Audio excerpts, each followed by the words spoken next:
Visa దేనికి? Student visa, job visa, ఇట్లాంటి మనకి విదేశాల్లో చదువుకోవాలన్న మోజు. ఈ మోజును అడ్డం పెట్టుకుని నీకెందుకు ఇదిగో అయిపోయిందని చెప్పి ఇప్పుడు ఇదివరకటి రోజుల్లో ఏంటి నీకు అక్కడ కోర్సు, ఇప్పుడు అరబ్ కంట్రీస్లో ఎట్లాంటివి అయితే ముందు ఉద్యోగం అని చెప్పి అక్కడ చివరికి తీసుకెళ్ళి ఒంటెలు మేపే పని ఇట్లాంటివి చేస్తారు. బ్రిటన్ లాంటి చోట్ల అట్లా ఉండదు కదా.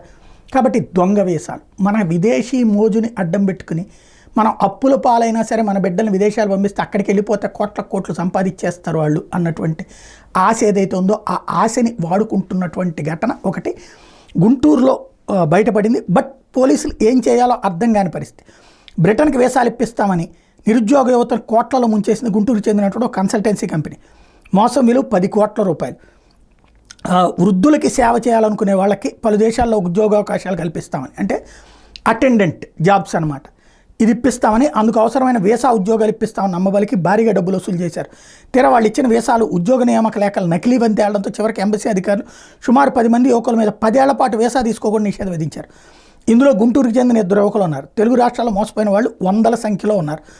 గతేడాది దీనికి మొత్తానికి కీలకమైంది గుంటూరు అశోక్ నగర్ కేంద్రంగా ఏర్పాటైనటువంటి కన్సల్టెన్సీ కంపెనీ.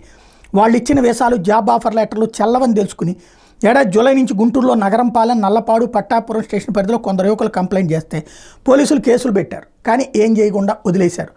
అదేమంటే ఆ నిర్వాహకుడు సూసైడ్ చేసుకుంటా అన్నట్టు, వాడు వైఎస్ఆర్ కాంగ్రెస్ పార్టీ వాడు అన్నటువంటిది వైఎస్ఆర్ కాంగ్రెస్ పార్టీ కార్యక్రమాలు నేర్పడం. ఇప్పుడేంటి వాడిని ఏదైనా సరే లోపలేయాలంటే పోలీసులు పట్టించుకోవట్లేదు కాబట్టి వీళ్ళు కూడా బాధితులు కొత్త మోడల్ ఎంచుకున్నారనమాట. వాడికి వైఎస్ఆర్ కాంగ్రెస్ పార్టీ వాళ్ళతో సంబంధాలు ఉన్నాయండి కాబట్టి ఇప్పుడైనా అరెస్ట్ చేయండి అన్నటువంటి కోణంలో. ఇప్పుడు మరి పోలీసులు ఏం చేస్తారో చూడాలి.